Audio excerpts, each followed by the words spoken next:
का बहरावना जैसा है। स्वर्ग आदि की कल्पना करना, परमात्मा का निरूपण करना, और परमात्मा के विषय में भी कैसा कहा है, वो परमात्मा निर्गुण है, निराकार है, निर्लेप है, अगम अगोचर है, मन बुद्धि वाणी से परे। अब ऐसा परमात्मा कहने वाले को कहां से मिला वो? जिसने लिखा क्या उसको मिला वो परमात्मा जो मन बुद्धि वाणी से परे? क्या मिल सकता है वो? तो केवल काल्पनिक चीज हुई, उस कल्पना को उन्होंने उसमें लिख दिया। तो इसी प्रकार से इस कल्पना के जाल में सभी लोग भूले हुए हैं। अब भूल मिटे गुरु मिले पार की पारक ने लखाई, कहीं कबीर भूल की औसत पारक सबकी। इस भूल को जो परखा सके वही इस भूल को मिटा सकते हैं। तो हम संसार में रह करके उन महापुरुषों ने संसार के सुख से हटाने के लिए हमको काल्पनिक स्वर्गादि के सुखों का वर्णन किया। संसार के मनुष्यों से मोह हटाने के लिए परमात्मा का निरूपण किया गया। पर उन्होंने ये नहीं सोचा कि संसार के सुख से हटा के जो हम दिव्य सुख के वो करा रहे हैं वो कहीं है तो है नहीं। परमात्मा का निरूपण कर रहे हैं, वो परमात्मा भी कहेंगे काल्पनिक है हमारा। देवताओं का भी जो वर्णन कर रहे हैं ये भी काल्पनिक है सब। पर बाध्य की संसार से सुख से हटे कैसे भी, संसार का मोह टूटे, अपने घर परिवार से मोह टूटने के लिए, उनका मन हटाने के लिए उन्होंने दूसरी कल्पना की। अब ये उन्होंने विचार नहीं किया कि कम से कम यहाँ से हटाएंगे तो यहाँ अटक जाएंगे, यहाँ से हटेंगे संसार के सुख से। तो एक काल्पनिक संसार तैयार हो कर दिया उन्होंने, और काल्पनिक संसार से हटाना बड़ा मुश्किल पड़ेगा। भौतिक संसार से तो एक बच्चों में मान लो मोह है, कभी बच्चे जो है लड़ाई झगड़ा हो जाए, पिता का अपमान कर देते हैं, तो कुछ मान लो मोह कम हो सकता है। बच्चे लोग अपमान कर देंगे तो पिता रूठ के भी चल जाएगा, महीने 2 महीने के लिए, तीसरे देर के लिए तो मोह खत्म हुआ ही हुआ।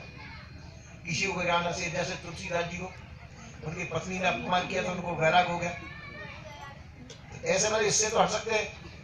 पर जो ये सुख, जो मानसिक सुख की कल्पना काल्पनिक सुख जो दिखाया गया, इसको हटाने वाला कौन?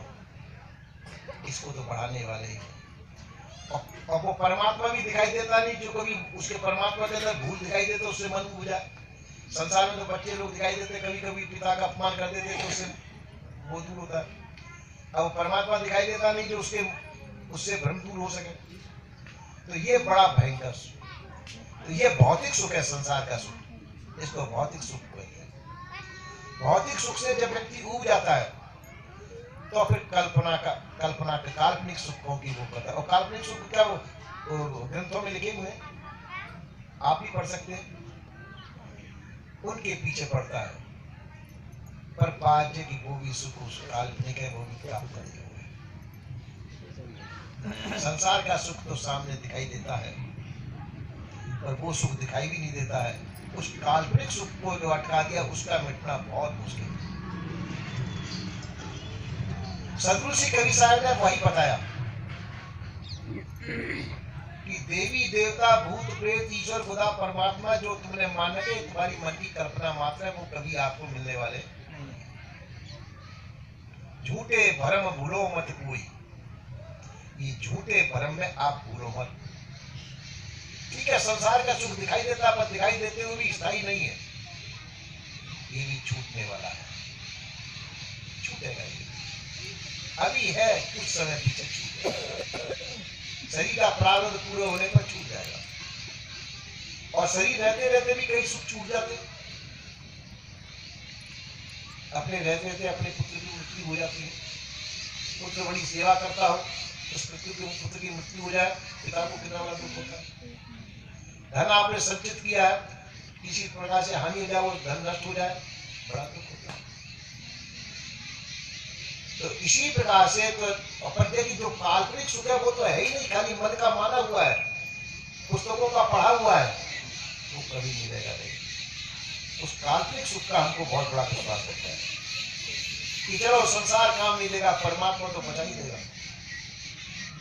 अंतिम आशा परमात्मा की है, वो परमात्मा भी मिलता नहीं है। अंतिम समय अंतिम समय तक ये आशा करता है, मरते समय तक, कि परमात्मा मेरी सुनेगा, और परमात्मा भी कहा। इसी प्रकार से दोनों तरफ से व्यक्ति भूल में गया। सदगुरुदेव ने कहा कि जिस प्रकार से भौतिक सुख की आशा खतरनाक है, उससे भी ज्यादा भयंकर ये मानसिक सुख जो तुमने पाल रखा है, ये सुख खतरनाक है। जो मानसिक सुख की कल्पना कर ली है उसको भी हटाओ, और भौतिक सुखों की भी आशा त्याग दो। आपके प्रारब्ध के अनुसार आपको सुख मिलेगा। प्रारब्ध में आपके सुख है तो आपके बच्चे नहीं देंगे तो दूसरे बाहर के बच्चे आपको वो सुख दे देंगे, क्यों? आपके प्रारब्ध में। और प्रारब्ध नहीं है तो आपके 10 बच्चे हो, 10 बच्चों में से कोई भी सेवा करने वाला नहीं है। सही गणना करेंगे। आपका जो धन होगा, धन का बंटवारा तो सब कर लेंगे बच्चे लोग, तो उसमें सेवा नहीं करने वाले नहीं, अगर सुख नहीं है आपके भाग्य में, और भाग्य में सुख है तो कोई भी सेवा कर देगा। तो इसी प्रकार से इन सुख विवेकवान पुरुष जो होते हैं, इन सभी प्रकार के सुखों का, सुख की आशा त्याग देते हैं। सुख की आशा का त्याग करके ही आपको परम पद की प्राप्ति हो सकती है, जिसको सुख खोज रहे हैं। सदगुरु ने जय खोजत कल्पों गया घटई माए सोहू। सदगुरु ने पता बताया कि जिसको खोजते खोजते कल्पों कल्प अनादि काल बीत गया। घटई माया सोहूरी, वो तुम्हारे घट के अंदर, तुम्हारे अंदर तुम स्वयं हो। घट कहते हैं शरीर, इस शरीर के अंदर तुम विराजमान हो, तुम ही वो परम सुख हो। तुम खोजते कहाँ हो? दूसरी जगह कहाँ खोजते हो? जो सुख तुम स्वयं हो उसको बाहर का खोजते हो। आप अपनी आंख से सब संसार को देखते हैं, और अपनी आंखों को खोजने चले तो कहां खोजेंगे? कहीं मिलेगी आंखें? जिस आंख के द्वारा सब संसार को देखते हैं, आप इन आंखों को खोजने चले, आंखें कहीं नहीं मिलेगी, क्यों? वो आंखें प्रत्यक्ष आपके अंदर है। इन आंखों को देखना चाहते कैसे देखेंगे? जिस आंख से सब संसार को देखते हैं, उन आंखों को देख सकते किसी से? आप कहते दर्पण में देखें, अरे वो आंखें नहीं हो तो दर्पण की आंखें भी नहीं दिखाई देंगी। दर्पण में जो दिखाई देती वो तो परछाई है। आपका सुख आपके पास मौजूद है, वो इंद्रिय गोचर नहीं है, इंद्रियों से दिखाई नहीं दे सकता है, वो आपके द्वारा ही आप अपने आप को पा सकते हैं। अपने सुख को, अपने आप को अपने द्वारा ही प्राप्त कर सकते हैं। संसार के भौतिक सुख को नाशवान है, जो इंद्रिय गोचर, इंद्रियों के द्वारा जानते हैं, अंतःकरण के द्वारा जानते हैं, वो सभी नाशवान है। आप अमर हैं, आपका नाश नहीं है। तो इसलिए जानना है तो अपने आप को जानो, पर बाकी का अपने आप को जानेंगे कैसे? उसी के लिए सत्संग होता है। सत्संग आपका पता आपको बताता है। हम अपने आप को भूले हुए हैं, अपने आप को हम भूल गए। जो हमको दिखाई देता है, तुलसीदास ने बड़ा सुंदर कहा है कि यही माया है, कि देखिए सुनिए गुनिए मन माई, सो सब माया जानो भाई। जो देखने वाला, सुनने वाला, गुनने वाला,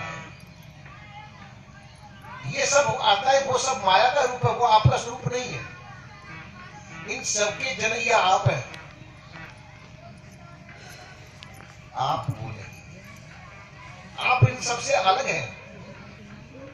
आप जानना चाहते तो अपने आप को जानो, पर इन भौतिक उपकरणों के द्वारा आप अपने आप को नहीं जानते। भौतिक उपकरणों का भी प्रयोग आप ही करते हैं। जैसे आपके ऊपर शत्रु आक्रमण करें, आपके पास कुछ बंदूक है, कुछ हथियार रखा हुआ है, उससे आप अपनी रक्षा कर सकते हैं। पर आप उसको छुए नहीं, आप उससे नहीं कुछ नहीं करें, तो वो कितने भी हथियार आपके पास रखे रह जाए, वो आपकी रक्षा नहीं कर सकते। कोई आकर के उनको लूट जाएगा और उन्हीं हथियारों से आपको भी खतरा पहुंचा जाएगा। तो उनको भी सत्ता देने वाले आप ही हैं। इसी प्रकार से भौतिक सुख जिनके द्वारा प्राप्त होता है, इंद्रियादिकों के द्वारा, उनको इंद्रियादिकों को भी सत्ता आपकी ही है। आप अपनी सत्ता पा करके ही इन सुखों की उपलब्धि करें। तो इसी प्रकार से हम अपने आप को भूल गए और संसार को जानने लगे, और संसार भी प्राप्त होता नहीं है। संसार की प्रतीति होती है, प्राप्ति नहीं होती है।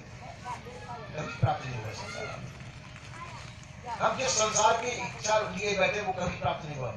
फिर सोच रहे थे परमात्मा की आपका काल्पनिक है, और हमने तो कल्पना नहीं की। तो वो ग्रंथ भी तो आप भी तो लिखे, तो दोनों ही आशा मिथ्या है।